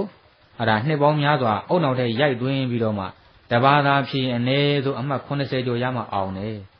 10တန်းဖြစ်သူအမှတ်40နဲ့မအောင်ဘူးလာမရှုပ်နေတော့မရဘူးလောက်ညံလေးနဲ့ဂုံတို့ဆိုလို့ချင်း80ကျော်90မှာဂုံတို့ရပါတယ်အဲ့လိုရေးပြေပါအောင်သွားမှတိပိဋကဒရတိပိဋကကောဝိဒဆိုဘွဲတိစိတ်စုခုပါတယ်အဲ့ဒါမြန်မာတပြည်လုံးမှာဘယ်နှပါတယ်ဂိုင်းအဲ့ဒီပုဂ္ဂိုလ်များမှတ်ထားဘဝဆက်ဆက်ကတရဏဂုံတည်ခဲ့လို့ဘာဖြစ်ခဲ့လို့ဒါကြောင့်ဘဝဆက်တိုင်းဉာဏ်ကောင်းခြင်းဘာတည်ရမယ်တရဏဂုံတည်ရမယ်ဒါကြောင့်အပူဇော်ခံခြင်းဉာဏ်ထက်ဖြင့်အလင်းအလိုပါတဲ့တတိယမြောက်ကောင်းကျိုးကအစစ်ရမယ်ကောင်းကျိုးကအဲ့ဒီတရဏဂုံတည်တဲ့ပုဂ္ဂိုလ်ဖြစ်ရဘဝမှာသူ့ရဲ့အလိုကိုအားလုံးကလိုက်ရပါတယ်တဲ့နှစ်သက်ချစ်ခြင်းဖြစ်ရဘဝဘုံပုဂ္ဂိုလ်တွေကသူ့ကိုနှစ်သက်ကြတယ်ချစ်ခင်ကြတယ်၅မျိုးရှိပြီရွှေရစင်းနဲ့ရွှေစင်းလိုလှပတဲ့6မျိုးကြော်စောထင်ရှားနံပါတ်9ကကြော်စောတယ်ထင်ရှားတယ်တဲ့နောက်စီးစဉ်အားများပြားခံစားရစီးစဉ်ဥစ္စာတွေလည်းပေါ်များချမ်းသာတယ်တဲ့အဲ့ဒီကောင်းကျိုး10မျိုးဟာဖြစ်ရဘဝမှာတရဏဂုံတည်တဲ့ပုဂ္ဂိုလ်ရမယ်ဒါအစစ်ရမယ်ကောင်းကျိုး10မျိုးပါပဲဒါလေးတွေကိုပြည်သားများအားလုံးအပြည့်အဝရစေခြင်းပါဒါကြောင့်တရဏဂုံကိုအပြည့်လည်းမခံကြပါနဲ့အညှို့နှွမ်းလည်းမခံကြပါနဲ့လို့လေးလေးနက်နက်တတိပေးပါတယ်နော်တတိပေးပါတယ်အဲ့တော့ဒီနေရာတော့ဦးဇင်းတို့ကပြက်ပြက်သားသားဟောနေရတော့ဒကာဓမ္မတို့ကိုဆရာ2မျိုးခွဲပြအောင်မယ်ဆရာ2မျိုးရှိတယ်မိမိတပည့်ဒကာဓမ္မတို့အားအမုန်းခံပြီးတော့ချစ်တဲ့ဆရာကတယောက်အမုန်းမခံတဲ့ဆရာကတယောက်လို့2ယောက်ရှိဦးဇင်းတို့ကိုယ်တွင်းနဲ့ရှင်ပြီးတော့ပြောမယ်ဦးဇင်းတို့ခြေပြုစာသင်သားဘဝတုန်းကဆရာ2မျိုးလုံးတွေ့ခဲ့ပါတယ်ပထမဆရာနဲ့ဒုတိယဆရာလိုပဲမှတ်ကြပါစို့ပထမဆရာကတပည့်တွေပေါ်အမုန်းခံပြီးတော့မချစ်ပါဘူးသူစာသင်တယ်ဦးဇင်းတို့စာသွားတက်တယ်ငိုက်နေလဲဘာမှမပြောဘူး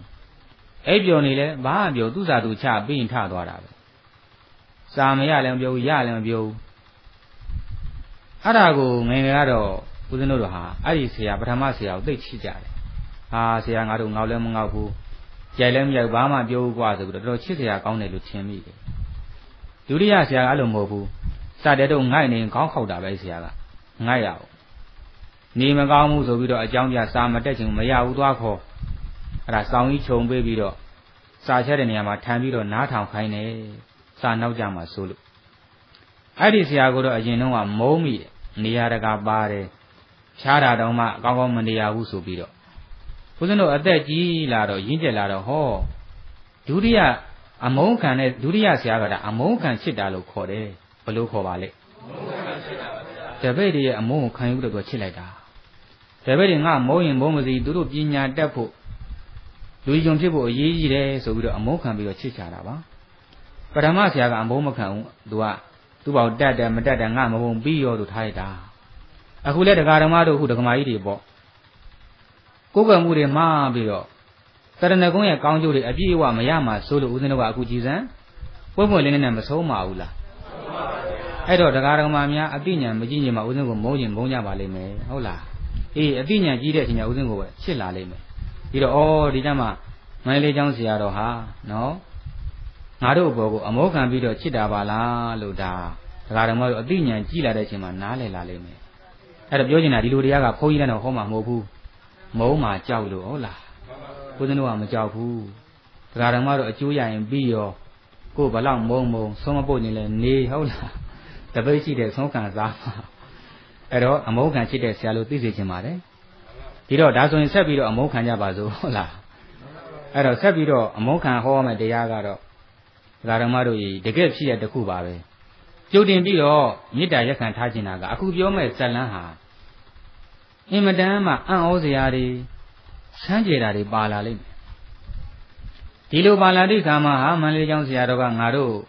တရားတော်မတွေကိုပုံမြင်တန်တာကြီးတစ်ပုဒ်ကိုစိတ်ဝင်စားအောင်ပြောသွားတာပဲလို့မထင်မှတ်စေချင်ပါဘူး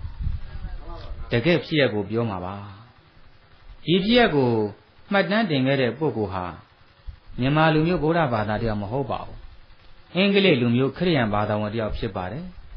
သူ့ရဲ့နာမည်ကို G.E. Harvey လို့ခေါ်ပါတယ်အဲ့ဒီ G.E. Harvey အင်္ဂလိပ်ဆရာတယောက်ကမြန်မာတမန်အချင်းချင်းမှာအခုဦးဇင်းဟောမဲ့အကြောင်းအရာကိုအင်္ဂလိပ်လိုထည့်ရေးခဲ့ပါတယ်ဒါတခြားပြုတ်ပုံကဒါမြန်မာပြန်ပြီးတော့စာအုပ်တွေထွက်လာတယ်ဒါတွေဥဒ္ဒစင်သိရလို့ဒါတွေကနှုတ်ပြီးတော့ပြန်ဟောပေးမှာဖြစ်တယ်အဲ့တော့ခုနှစ်တက္ကရာပြင် AD 1043ခုနှစ်ဝန်းကျင်တုန်းကရန်ကုန်တို့ပဲခူးတို့ဆိုတာမရှိသေးဘူးမိုးပြင်းနယ်လို့လည်းမရှိသေးဘူးအဲ့တော့မိုးပြင်းနယ်ရောရန်ကုန်ပဲခူးရောဒီဒေသအားလုံးကိုဟန္တာဝတီနေပြည်တော်လို့ခေါ်တယ်ဘယ်လိုခေါ်လဲဟန္တာဝတီနေပြည်တော်မွန်လူမျိုးတွေကြီးပဲနေကြပါတယ်ဗုဒ္ဓဘာသာတွေပဲအုပ်ချုပ်တဲ့ဘုရင်ကြီးကတိတ်တာလို့ခေါ်တယ်ဖြစ်ရင်တော့ကျန်တဲ့ဘုရင်နဲ့တကွတန်းသူပြည်သားအလုံးဗုဒ္ဓဘာသာဖြစ်တော်လဲပဲဘုရင်ဘေးမှာအဓိကခါသားတဲ့မူဤမတ်ရာသေနာပတိတွေကတော့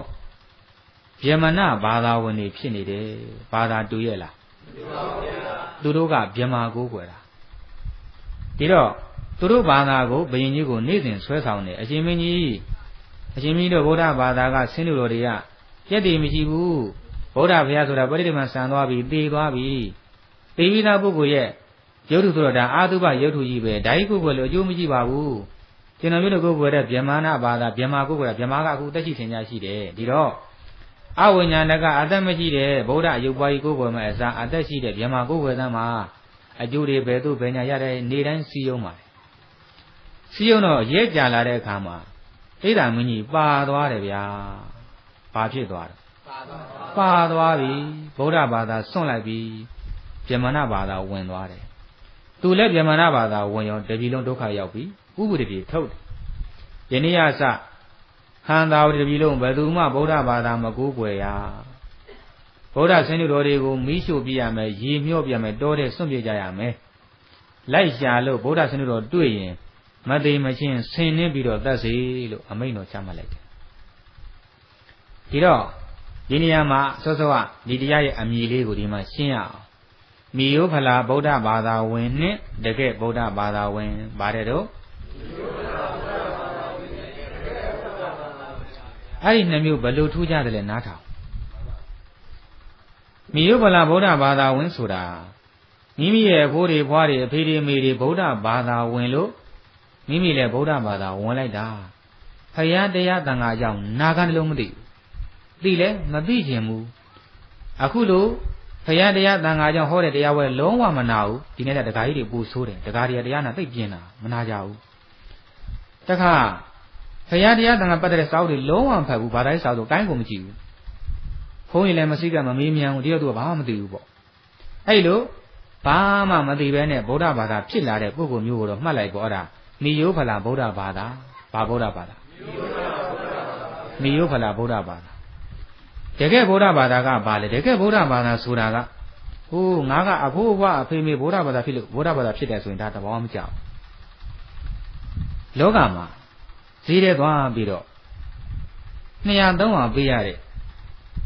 တောက်ရီကိုတလုံးဝယ်ရင်တောင်မှစစ်ဆေးပြီးတော့ဝယ်ရတယ်မစစ်ဆေးဘူးလားအကွဲမြန်ပါသလားဟဲ့အပေါက်မြန်ပါသလားဟဲ့ခောက်ကြည့်တယ်ကြည့်ရတယ်ရေထက်ကြည့်တယ်ကြည့်ရတယ်အဲ့ဒါဟာ200-300တန်ဖိုးရှိတဲ့အိုးလေးတစ်လုံးဝယ်တာဒီတော့200-300တန်ဖိုးရှိတဲ့အိုးလေးတစ်လုံးဝယ်တာတောင်မှစစ်ဆေးမင်းမြန်းပြီးတော့တန်တရာတစ်လျှောက်အားကိုးရှာတဲ့ဘာသာကိုတော့ငါစစ်ဆေးပြီးမှကိုးကွယ်မယ်တကယ်ဘုရားဘာသာအဲ့ဒီစိတ်မျိုးရှိတယ်ဒါကြောင့်သူကရမ်းမကိုးကွယ်ပါဘူးဒါကြောင့်တရားပွဲတွေဆိုသူလိုက်နာကြည့်တယ်လေ့လာတယ်ဘာသာရေးစာဆိုလဲအရာတလောက်ချင်းယူပြီးတော့ဖတ်ကြည့်တယ်လေ့လာတယ်မသိတာမသိလားရဟန်းတန်ခါမြောက်မေးတယ်မြင်တယ်ဒီတော့တကယ်သိသွားတယ်အဲ့ဒီမှာဒီနှလုံးသားလက်လက်တကယ်ကြည်ယူသွားတယ်တဏှာသုံးပါးကိုအဲ့ဒါတကယ်ဗုဒ္ဓဘာသာဝင်ပါပါလိတကယ်ဗုဒ္ဓဘာသာဝင်ပါဗျာဟောမယောဗလာဗုဒ္ဓဘာသာနဲ့တကယ်ဗုဒ္ဓဘာသာကွဲသွားပြီလားကွဲသွားပါဗျာအဲ့ဒါလိုခွဲခြင်းမြန်မာပြည်မှာပြည်တံများကြီးဘယ်ဟာတွေကများတော့ ဒါတွေများတယ်နော်ဒါကြောင့်ဒီနေ့တရားဟာအရေးကြီးဆုံးတရားပါဗျာဒီတော့တာမန်ချိန်မှာတော့နိယုဗလာဗုဒ္ဓဘာသာတကယ်ဗုဒ္ဓဘာသာအတူတူပါပဲ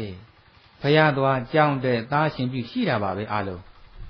ဘယ်လိုချိန်မှာကွဲပြားသွားတယ်လဲဆိုရင်ဘာသာချမ်းတဲ့အိမ်အောင်ကြရင်ကွဲပြားသွားပြီနိယုဗလာဗုဒ္ဓဘာသာငကိုတဲ့ရတနာသုံးပါးကြောင့်ဘာမှမသိတော့ဘာမှတန်ဖိုးမထားဘူးဒီတော့ဘာသာချမ်းနောက်ပါပြီးတော့ဗုဒ္ဓဘာသာစွန့်သွားတယ်တကယ်ဗုဒ္ဓဘာသာကဘယ်တော့မှမစွန့်ဘူးအဲ့လိုမှတ်လိုက်ပါတခါတခြားဘာသာကနေပြီးတော့ယောက်ျားဆိုမိန်းမပြပြီးတော့ဆွဲဆောင်တယ်မိန်းမဆိုရင်ယောက်ျားပြပြီးတော့ဆွဲဆောင်စီစဉ်ဥစ္စာအာနာယာရုနဲ့ဆွဲဆောင်အဲ့လိုဆွဲဆောင်တဲ့အခါမှာမယုဗလာဗုဒ္ဓဘာသာကကောက်ကောက်ပါအောင်ပါသွားတယ်တကယ်ဗုဒ္ဓဘာသာကမပါဘူးအဲ့ဒါလိုထူကြတယ်အဲ့တော့ယနေ့တရားဟာတကယ်ဗုဒ္ဓဘာသာကျင့်စဉ်ကိုဟောတဲ့တရားလို့သိကြစမ်းပါတကယ်ဗုဒ္ဓဘာသာဖြစ်အောင်ဟောနေတဲ့တရားဒီတော့ဒေသများကိုယ်တိုင်အဖြေပေးကြစမ်းပါဒေသပင်ကြီးသည်သူ့ရဲ့မူရင်းမရဒေနာမတိတွေဆွဲဆောင်တဲ့အခါမှာဗုဒ္ဓဘာသာစွန့်ပြီးတော့ယမနဘာသာဝင်သွားတယ်ဆိုတော့ဒေသပင်ကြီးသည်နိယောဗလာဗုဒ္ဓဘာသာလားတကယ်ဗုဒ္ဓဘာသာလားအမှန်ပဲဒါကြောင့်သူကစွန့်သွားတာသူသည်ဗုဒ္ဓဘာသာသာကိုယ်ကိုယ်တာယတနာသုံးပါးကြောင့်နာခံတယ်လို့မသိဘူးဒါကြောင့်စွန့်လိုက်တာအဲ့တော့ကြီးတိုင်းပြည်အမိထုတ်ဘယ်သူမှမကိုယ်ကိုယ်ရဆိုတာလည်းယူတာအားလုံးလဲကြောက်လန့်ပြီးတော့တချို့လဲဆင်းလို့မီးရှို့ပြရတယ်တချို့လဲရေထဲမျောကြတချို့လဲတောထဲသွားစွန့်ကြအဲ့ဒီအချိန်မှာတကယ်ဗုဒ္ဓဘာသာတရားဟန်တော်နေပြီးတော့မှရှိနေပါတယ်သူ့ရဲ့အမိကတလထောတဲ့ဘယ်သူတဲ့သူကတကယ်ဗုဒ္ဓဘာသာကံကံရုပ်ကိုယုံကြည်ပြီးသားဖယားတရားတန်ခါရဲ့တခုအနုဘောကိုလက်ခံပြီးသားဒီတော့သူ့ရဲ့မိဘတွေကအိမ်မှာကိုယ်ကိုယ်တဲ့ဆင်းတော်ကြီးလဲသွားဆုံးမယ်လို့သူကယူထားလိုက်တယ်အဖေနဲ့အမေပေးအဖေနဲ့အမေမကိုယ်ကိုယ်ရင်နေသမီးကိုယ်ကိုယ်မယ်တလထောတဲ့မြန်မာလူတရားသခင်မအတိပဲရပါအမေပြတသမီးမကိုယ်ကိုယ်နဲ့ဒေသပင်ကြီးကဆင်းနေပြီးတော့တတ်မယ်လို့ပြောတယ်အမေနဲ့အဖေသမီးကဖယားတရားတန်ခါကိုယ်ကိုယ်လို့တတ်ရင်ဆဲကားပြန်သေးရဲ့တဲ့ဖယားတရားတန်ခါကိုယ်ကိုယ်တာဟာကုသိုလ်တရားဖြစ်ပါတယ်အမေနဲ့အဖေကုသိုလ်တရားဟာကောင်းကျိုးပဲပေးပါတယ်ဘယ်တော့မှမကောင်းကျိုးမပေးပါဘူးအဲ့တော့အမေနဲ့ဖေလဲအေးညီပါညီကိုယ်ကငါတို့နဲ့မဆိုင်ဘူးဆိုပြီးတော့မသိချင်အောင်ဆောင်းလိုက်ကြတယ်ပေါ့အဲ့တော့သူခန်းထဲမှာတင်မဲ့ဗုဒ္ဓရုပ်ဘတော့ကိုးကွယ်ထားတယ်ဒီတော့ဟန်တာဝတိတပီလုံးမှာဗုဒ္ဓဘာသာကိုးကွယ်တာဆိုတော့တရားတော်တရားပဲရှိတော့ဘယ်သူမှဗုဒ္ဓဘာသာမရှိတော့ဒီနေ့သူ့ရဲ့မိတ်ဆွေမများနဲ့အတူတူမြစ်ထဲသွားရေးချိုးတော့ဟိုမြင့်ညာကနေပြီးတော့ဗုဒ္ဓဆင်းလို့တော့ရှေ့ဆူဒါတက်သားဆင်းလို့ရွှေချတဲ့ဆင်းလို့တွေမျောလာတယ်ခုလိုပဲကြောက်လို့မျောလာတဲ့ဟာတွေပေါ့သူကလိုက်ဆဲတယ်တကယ်ချင်းမကြီးလည်းဆဲကားဆဲပေးကြပါတကယ်ချင်းမကြီးကတားတယ်တလားတော့မဆဲနဲ့ဒေသပင်ကြီးကဆင်းနဲ့တတ်မတယ်ဘုရားမကိုးကိုရဘူးလို့ပြောတယ်တပ်ပစီနင်တို့မတတ်မခံအောင်ငါတတ်ခံမှာငါကဘုရားတရားသံဃာလို့ကိုးကိုတတ်ရင်တပ်ပစီငါအသေးခံရတယ်ခုတရားနာတဲ့ယောဂီများအဲ့လိုစိတ်မျိုးရှိကြစေခြင်းနဲ့နော်ရှိကြစေခြင်းနဲ့မှတ်ထားတန်ရုပ်ပါဠိတော်မှာသောတာပန်ရဲ့အင်္ဂါ၄ချက်ထဲမှာဘုရားတရားသံဃာသီလ၄ချက်ပါတယ်ဒီအရှင်အာနန္ဒာကမြတ်စွာဘုရားကိုလူတွေတည်တဲ့သောတာမေးတယ်မြတ်စွာဘုရားဘယ်ရက်ကောကဘယ်ဓမ္မကြီးတည်သွားတယ်ဘုရား तू ကတရားဘယ်ဆင်းရှိပြီးတော့ဘယ်ပုံရောက်တယ်လဲဘုရားဘုရားဟာ तू ကသောတာပန်ကုသိုလ်နတ်ပြည်မှာဟာဘယ်ရတော့ဘယ်ယဟန်ယန္နမှုတယ်ဘုရား तू ကဘယ်ဆင်းနဲ့ဘယ်ပုံတော့ तू တော့အနာဂံအခုတော့ပြမပဲအခုဘုရားဖြေရကြားတော့ပြည်တယ်မြတ်လူတွေကစက်တိုက်သိနေကြတာနဲမှမနေပဲနဲ့ဒီတော့မြတ်စွာဘုရားဖြေဖို့အချိန်မရတော့ဘူးဒါနဲ့အာနန္ဒာကိုပြောတယ်အာနန္ဒာမင်းအဲ့လိုလာမေးတဲ့ငါဖြေနေအချိန်မရှိတော့ဘူးဒီတော့မင်းကိုယ်တိုင်လူတယောက်သေပြီးရင်ဘာအစဉ်တန်းလဲဘယ်ပုံလဲသိအောင်ငါဓမ္မဒါသတဲ့ဗါတဲ့တော့အေးဓမ္မဒါသတရားမှန်ရင်တခုမင်းငါပေးခဲ့မယ်မင်းအဲ့၄ချက်နဲ့တိုက်ကြည့်ကွာတဲ့မှတ်တာဟိတ်အာနန္ဒာတဲ့သောတာပန်အစဉ်တန်းရှိတဲ့သောတာပန်လို့ပြောတဲ့ပုဂ္ဂိုလ်ဟာအင်္ဂါ၄ချက်နဲ့ညီတယ်တဲ့ဖယားတရားတန်ခါ၅ပါးသီလအဲ့ဒီ၄ချက်ကိုအသက်နဲ့လည်းယုံကြည်အဲ့ပုဂ္ဂိုလ်သောတာပန်လို့မှတ်ဘာလို့မှတ်အဲ့လိုဖယားတရားတန်ခါနဲ့၅ပါးသီလကိုအသက်နဲ့လည်းယုံကြည်တဲ့ပုဂ္ဂိုလ်ဟာဆန္ဒရှိရင်ဒါဘုရားကိုယ်တိုင်အတိုင်းဥပါလိတော်မှာဟောတာပါပြောချင်တဲ့ဆန္ဒရှိရင်ပြောလိုက်စမ်းပါတဲ့ငါဟာသောတာပန်ငါသိရင်ဘယ်တော့မှအပေမကြဘူးလို့ရဲရဲဝင်ပြောလိုက်ပါတဲ့ဘယ်တော့မှအပေမကြပါဘူးတခြားဓာတ်တွေ ပရမတ်ရုပ်ဉာဏ်နဲ့မသိနေအောင်ဖရာတရားတန်ခါသီလဒီလေးချက်ညီရင်ဘာလို့ခေါ်လဲသောတာပန်ဒါဖရာပေးတဲ့အာမခံချက်အဲ့ဒါတော့အကျိုးကြီးပါတယ်ပြည့်တဲ့သူဖရာတရားတန်ခါကိုးကွယ်ရတဲ့အကျိုးနော်အခုကြည့်တလတော်လေးကအဲ့ဒီလိုသောတာပန်အင်္ဂါစုံနေသူကဒီတော့သူဒီမကြောက်ဘူးပေါ့ဗျာတခါတည်းအကုန်ဆဲတော့ရေတွေတက်ပဲပြီးတော့အိမ်နဲ့ပင့်ကိုးကွယ်တယ်အဲ့ဒီမှာတင်သူဘယင်းရဲ့အထောက်တော်များကတရင်ပြီးတော့သိသွားတော့ခါသောတာတလတော်လာဖမ်းရောလာဖမ်းလည်းမကြောက်ပါဘူးတရဏဂုံနဲ့သေမယ်တဲ့ဘာနဲ့သေမှာတဲ့လိုက်သွားတယ်ဗျမျက်နှာလေးကိုရှင်လာတစ်ချက်မညှို့သေပါစီတဲ့ငါတရဏဂုံနဲ့သေမှာတဲ့မေတ္တာပို့သွားသေးတယ်ငါ့ကိုတတ်မဲ့ဆင်းကြီးရောငါ့ကိုတတ်ခိုင်းတဲ့ဘယင်းကြီးရောစိတ်ချမ်းသာကိုချမ်းသာပါစေလို့မေတ္တာတစ်ချိန်ပို့လိုက်ဘောဓံတရဏံကိသာမိဓမ္မံတရဏံကိသာမိသံဃာတရဏံကိသာမတရဏကိုဆောက်တည်လိုက်မေတ္တာတရဏဂုံနဲ့နှစ်ခုပွားရင်းနဲ့ပါသွားအောင်အဲ့တော့ဒီနေရာမှာအခုခေတ်ပုဂ္ဂိုလ်များမကြားဘူးတော့ဆင်နဲ့တတ်တဲ့နေနဲ့ပြောပြပါမယ်ဒါကစာဖိုက်တော့မကြားဘူးခုခေတ်မှာတော့မရှိတော့ဘူးအရင်တော့ဗကံခေတ်မှာဦးစင်းဥဇနာမင်းလက်ထက်မှာဆင်နဲ့တပ်ပုံတစ်ခုဖတ်လိုက်ရပါတယ်ဥဇနာမင်းရဲ့သားတော်တိဟသူကသားကြီးနရတရားပရိကသားငယ်အတရားသူကသားကြီးကအေရှင်မင်းသားဘဝတုန်းကရာဇာတင်းညံဆိုတဲ့အမတ်ကြီးကဘင်းကိုခါစားနေတဲ့အချိန်မှာသူကဒီတိဟသူကလမ်းပြတ်သွားတဲ့အခါမှာရာဇာတင်းညံအမတ်ကြီးရဲ့လက်ပေါ့ဗျာလက်မှာဝတ်ထားတဲ့အင်ကြီးသားရဲ့ဘေးနဲ့ကျနေတော့မင်းသားလာတာမမြင်တော့ဖယ်မပေးမိအဲ့ဒါဖယ်မပေးရကောင်းလားဆိုပြီးတော့တိဟသူကသူ့ရဲ့ဖိုးလောက်ရှိတဲ့ရာဇာတင်းညံအမတ်ကြီးရဲ့လက်ပေါ်ကိုအင်ကြီးလက်ပေါ်ကိုကွန်းတို့တွေထွေးချပလိုက်စော်ကားတာလို့ခေါ်ပါတယ်မာနပေါ့ဗျာဒီအဲ့ဒီမာနသူ့ကိုအသေးဆုံးနဲ့တေအောင်တတ်လိမ့်မယ်ရာဇာတင်းညံကရန်ညိုးဖွဲ့တယ်ဒီစံဒီမင်းသားအေရှင်မင်းသားရှိတယ်ငါစော်ကားတယ်အေးဒင်းတစ်ချိန်တော့သိရမယ်နောက်တိဟသူလည်းနန်းတက်ရောကျန်တဲ့တက်တွေသူကစီးယုံပြီးတော့သူ့ကိုကွန်းစတဲ့ထုတ်တဲ့အင်ကြီးထုတ်ပြတွေ့လားတဲ့တိဟသူဟာအေရှင်မင်းသားလက်ထက်ကလေးငါလို့သူ့အဖိုးတော်ရှိတဲ့အမတ်ကြီးကိုတောင်းမှသူဟာကွန်းစတဲ့နဲ့ထွေးပြီးတော့စော်ကားတယ်မင်းတို့ဆိုကိုးစော်ကားမှဒီတော့သူ့ကိုတိုက်ကြဆိုအားလုံးကသဘောတူပါတယ်အဲ့မှာတင်တိဟသူကိုတော်ထဲမှာဆင်းပြပေါ်နေတယ်ဆိုလိန်ခေါ်လိုက်တော့သူလာတော့အဲ့မှာနဲ့အသာလေးဖမ်းပြီးတော့ဆင်းနဲ့တက်ခန်းလိုက်ပါတယ်လေးကျင်တဲ့ဆင်းကဘလူတတ်တယ်လဲဆိုရင်အဲ့ဒီတိဟသူကို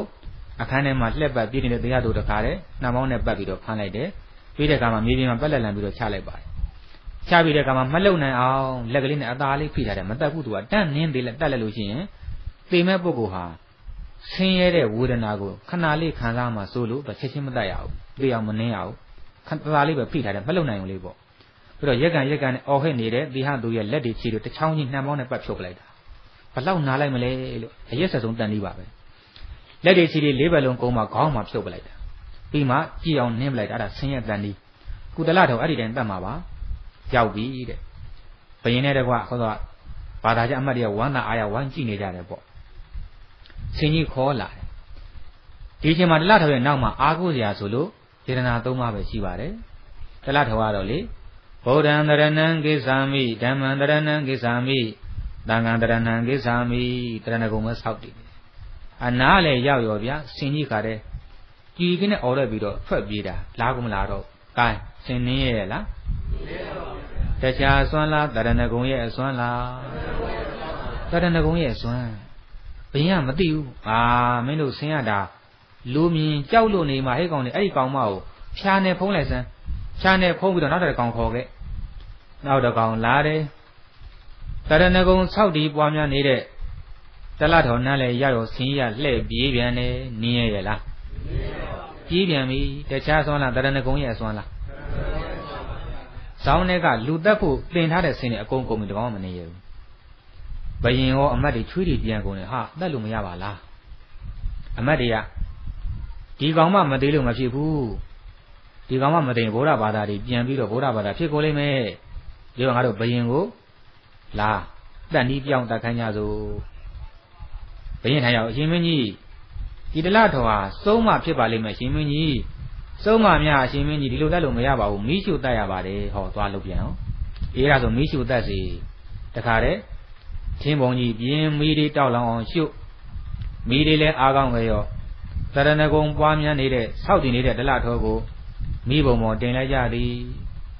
မိဘုံပေါ်လည်းရောက်မိတွေအကုန်ငြိမ်တလတော်ရဲ့အသားရည်အသာထားမွေးကြီးတမိန်တော်မိမလောင်တခြားအစွမ်းလားတရဏဂုံရဲ့အစွမ်းလား ဘင်းရမသေးဟာမင်းတို့ကောင်းနေတာမီးအားမကောက်လို့နောက်လာထပ်ပြီးတော့ဒီတက်များအောင်အားကောင်းမီးတွေဖိုးစမ်းဒုတိယအကြိမ်မီးတွေဖိုးကြမီးတွေအားကောင်းလက်ထော်သွားပြီးတော့တင်းမီးတွေငိမ့်ပြန်တယ်သုံးချိန်တောင်ငိမ့်တော့သူတို့လက်လျှော့ရပြန်ဟာဒီကောင်မမီးနဲ့လည်းမသေးပါလားမသေးလို့မဖြစ်ဘူးသေအောင်တတ်လိမ့်မယ်အဲသူမြေမြုပ်တတ်ကြစို့မြေချင်းကြီးတူးအတွင်းနဲ့တလထော်ချမြေတွေဖို့ကန်ကြီးကြတော့မှဘယင်ကတလထော်ကိုအခွင့်အရေးတစ်ခုပေးတယ်ကျင်းတဲ့ခန်းနဲ့လာရက်ပြီးတော့သူလည်းအံ့ဩနေပြီလေဘယင်ကိုယ်တိုင်လဲတလထော်တဲ့ဟောဒီဟန်တော်တပြည်လုံးမှာဗုဒ္ဓဘာသာကိုယ်တိုင်နင်ပြောက်ပဲရှိတော့တယ်အကုန်လုံးဗျမနဘာသာဝင်တွေဖြစ်ကုန်ပြီနင်တော်ကောင်းမာတာပဲအဲ့တော့နင်တို့အားကိုးတဲ့ဗုဒ္ဓဆင်းတို့တွေဘယ်လောက်စွမ်းတော့ငါသိကျင်တယ်ဒီလိုလို့ဟေးမှာခုဗုဒ္ဓဆင်းတော်ရှစ်စုရှိတယ်လို့ငါကြားတယ်အဲ့ဒီဆင်းတော်တွေကိုသင်ကောင်းဝင်ရနေပြီးတော့ငါနန်းတော်တွေကြွလာအောင်သင်ပင့်ပေးနိုင်မလားအဲ့လိုပင့်ပေးနိုင်ရင်သင်ကိုသေပေးကလည်းလွတ်မယ်ငါနဲ့တကွတိုင်းပြည်ပြည်သားအားလုံးဗုဒ္ဓဘာသာပြန်ကိုးကွယ်မယ်ဆိုတော့တလထောကရဲဝင့်မော့ကြည့်ပြီးတော့အရှင်မင်းကြီးမင်းမာသစ္စာလူမာဂတိအရှင်မင်းကြီးရဲ့သစ္စာသာတီးပါစေကျွန်တော်မျိုးကရအောင်ပြင်ပါမယ်ကျွန်တော်မျိုးမရဲ့လက်က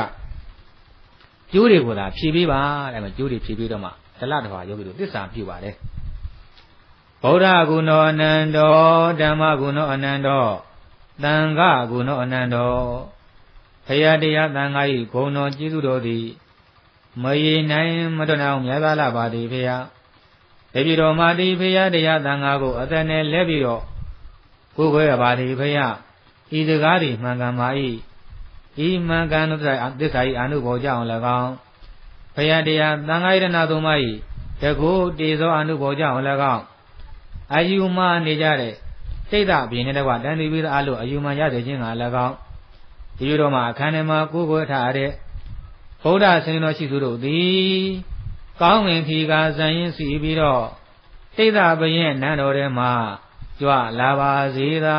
မြတ်စွာဘုရား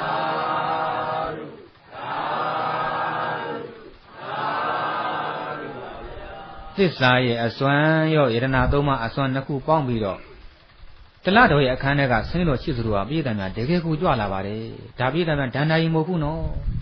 ဒန္တာယီမဟုတ်ဘူးအင်္ဂလိပ်လူမျိုးကြီးဟာဘေးကိုယ်တိုင်အင်္ဂလိပ်စာနဲ့မှတ်တမ်းတင်ခဲ့တဲ့တကယ်ဖြစ်ရတခု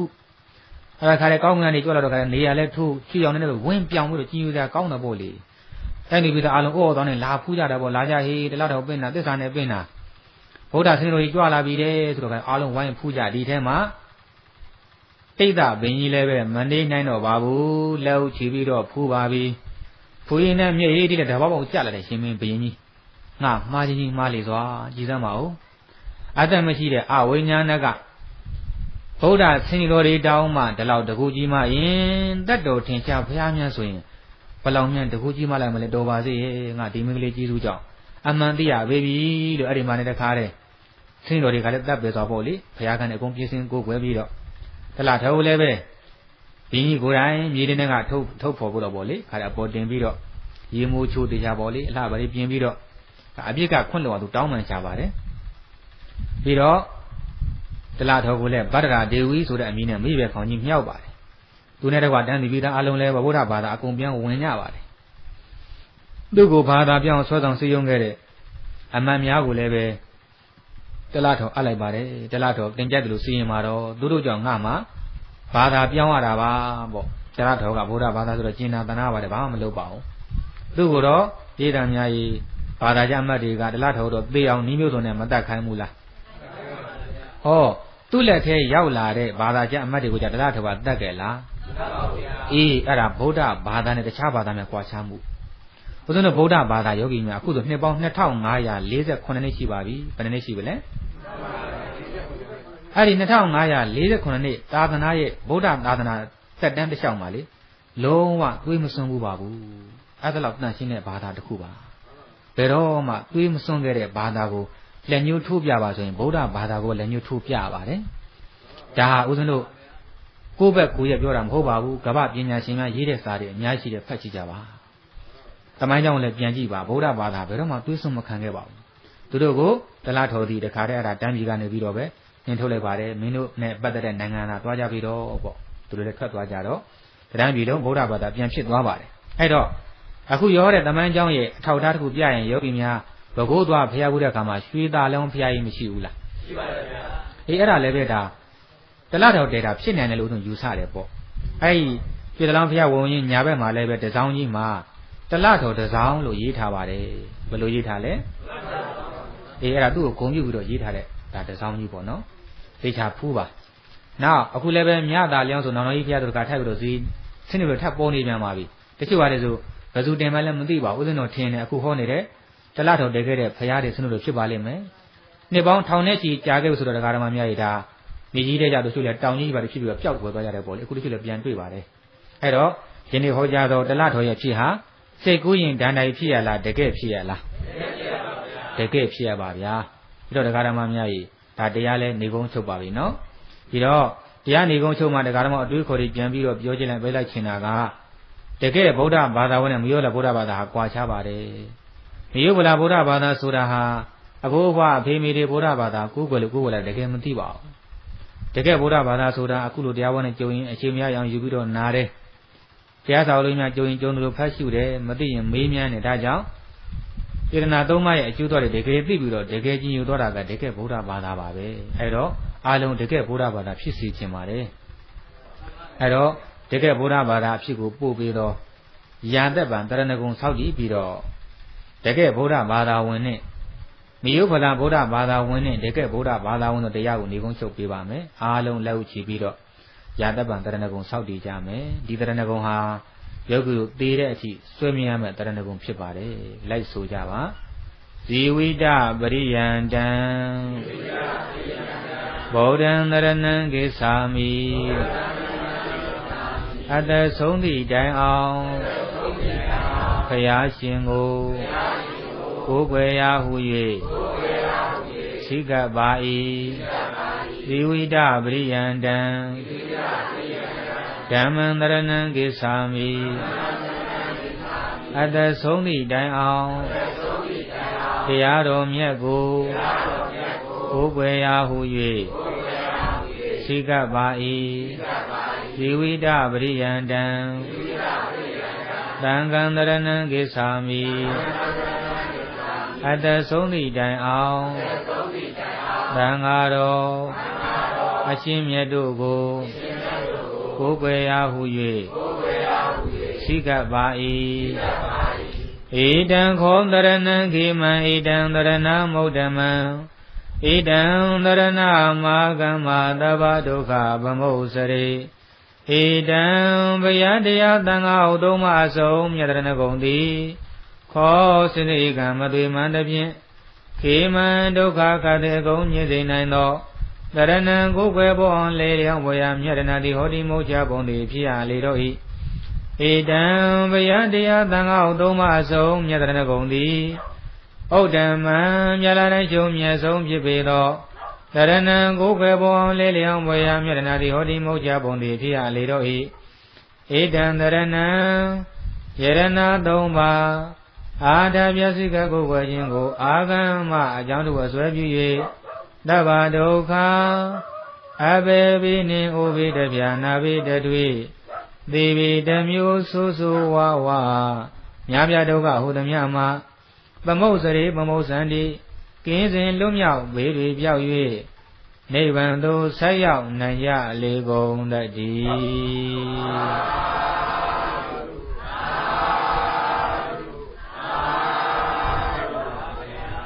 တရားနာပြည့်တော်ပေါင်းသူတော်ကောင်းအလုံးယနေ့ကစပြီးတော့ဘေးရန်ကြောင့်ကြဆင်းရဲခြင်း၍